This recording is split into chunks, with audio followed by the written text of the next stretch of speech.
With an artificial moon and flying taxis, Neom has been billed as humanity's next chapter. Mohammed bin Salman, Crown Prince and Chairman of the Neom Company Board of Directors, has announced plans to build a 100-mile-long linear city without cars and streets and built around nature. The line will be a revolution in urban living, which is developed as part of Neom, a planned $500 billion cross-border city in the Tabuk province of northwestern Saudi Arabia, which will incorporate smart technologies. The site near the Red Sea will have borders of Egypt, Israel and Jordan.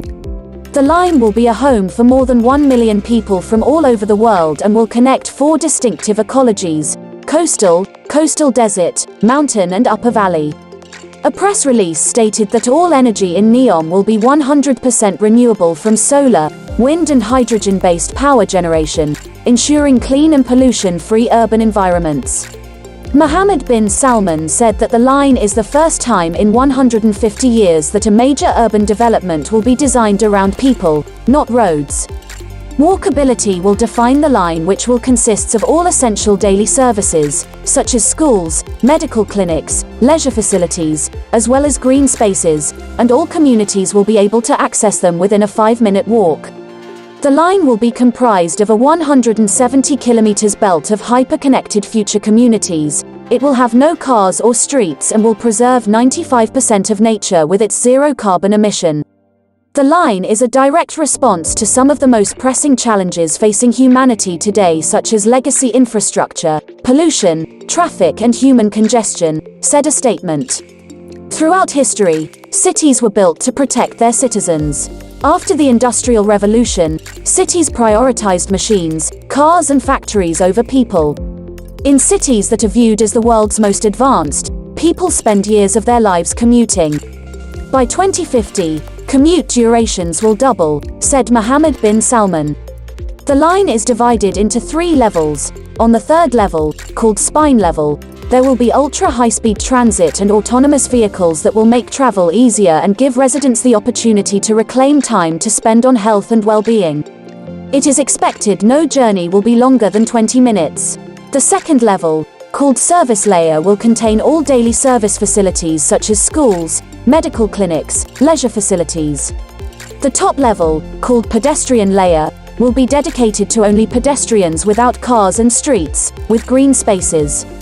The line's infrastructure will be powered by artificial intelligence, and the developers added that communities will continuously learn predictive ways to make life easier, creating time for both residents and businesses.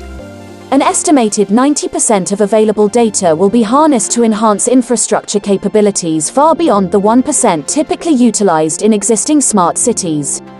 The line will be redefining sustainability and will comprise carbon-positive urban developments powered by 100% clean energy, providing pollution-free, healthier and more sustainable environments for residents. As the statement highlights, mixed-use communities will be built around nature with city modules, instead of over it. Construction of the line will start in the first quarter of 2021.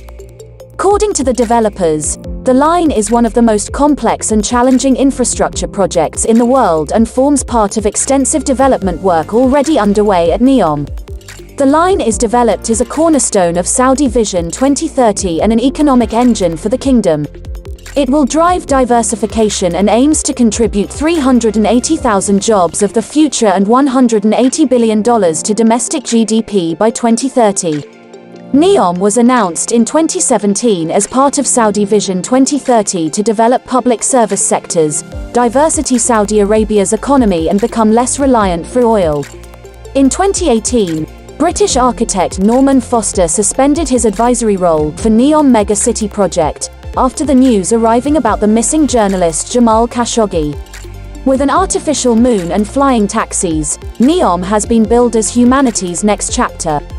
The brainchild of Crown Prince Mohammed bin Salman, the new city-state of Neom, named from a combination of the Greek word for new and the Arabic term for future, is intended to cover an area the size of Belgium at the far north of Saudi Arabia's Red Sea coastline.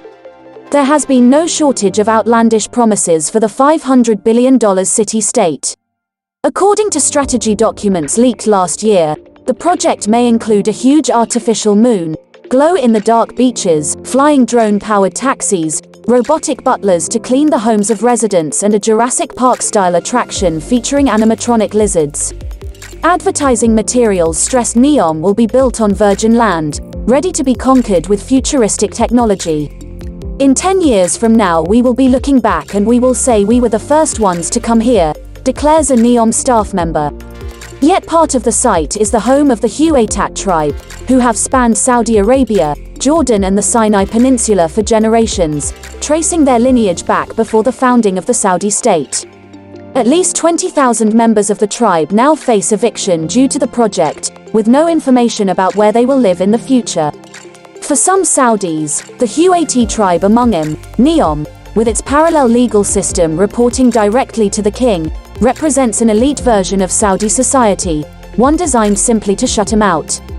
Residents and visitors to the site will probably be allowed to drink alcohol and enjoy fine dining in a futuristic version of paradise that is also set to include a vast data-gathering network, including drone and facial recognition technology covering the entire city-state. The destruction of communities on the Neom site follows decades of tensions between the House of Saud and the tribes it has ruled over since the creation of the Saudi state in 1932. Exerting control over the land through construction projects or destruction of some heritage sites have marked this rule. In 2017, the UN condemned the kingdom's forced demolition of the walled city of Awamir, in the eastern Qatif region, as violating human rights. Construction is plowing ahead despite the challenges of the pandemic and the historic drop in the price of oil, Saudi's primary export. The project is part of the Crown Prince's flagship Vision 2030 project, intended to diversify the economy away from oil, which has sustained the kingdom since the early 20th century. Yet the funds required to see Neom realized will inevitably require oil wealth. For Cooper, Neom is less a shining vision of the future than a grim symbol of Saudi human rights violations, underscored by the treatment of the Huaytat tribe.